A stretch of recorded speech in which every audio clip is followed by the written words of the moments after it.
بسم الله الرحمن الرحيم. إذا جاءك المنافقون قالوا نشهد إنك لرسول الله والله يعلم إنك لرسوله والله يشهد إن المنافقين لكاذبون. اتخذوا أيمانهم جنة فصدوا عن سبيل الله إنهم ساء ما كانوا يعملون. ذلك بأنهم آمنوا ثم كفروا فطبع على قلوبهم فهم لا يفقهون. وإذا رأيتهم تعجبك أجسامهم وإن يقولوا تسمع لقولهم كأنهم خشب مسندة يحسبون كل صيحة عليهم هم العدو فاحذرهم قاتلهم الله وأنى يؤفكون. وإذا قيل لهم تعالوا يستغفر لكم رسول الله لووا رؤوسهم ورأيتهم يصدون وهم مستكبرون.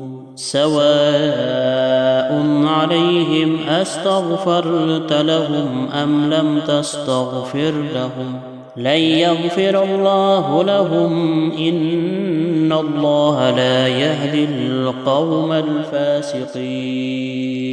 هم الذين يقولون لا تنفقوا على من عند رسول الله حتى ينفضوا ولله خزائن السماوات والأرض ولكن المنافقين لا يفقهون.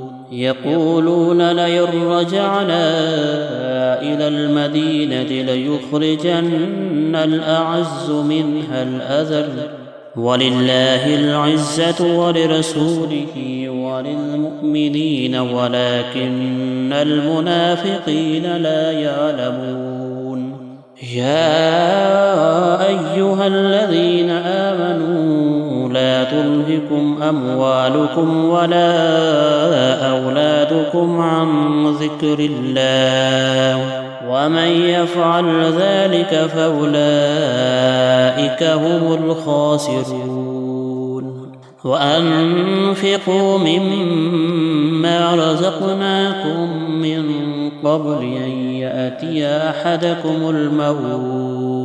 أحدكم الموت فيقول رب لولا أخرتني إلى أجل قريب فأصدق وأكن من الصالحين ولن يؤخر الله نفسا إذا جاء أجلها والله خبير بما تعملون.